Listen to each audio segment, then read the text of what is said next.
പ്രസിദ്ധ മിമിക്രി ആർട്ടിസ്റ്റും മലയാള സിനിമയിലെ സൂപ്പർ സ്റ്റാറുമായ ടിനി ടോം പ്രേംനസീർ സാറിനെ കുറിച്ച് ഇങ്ങനെ പറയുന്നു. പ്രേംനസീർ സാർ മനസ്സ് വിഷമിച്ചാണ് മരിച്ചതെന്ന്.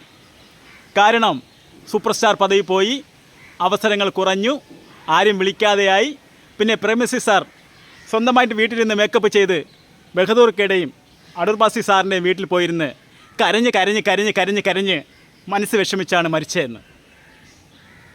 എനിക്ക് തോന്നുന്നില്ല. അദ്ദേഹം 1000-ലേറെ സിനിമയിൽ അഭിനയിച്ച് അദ്ദേഹം മരിക്കുന്നത് വരെ സൂപ്പർ സ്റ്റാർ തന്നെയായിരുന്നു. പിന്നെ ഈ ടിനി ടോം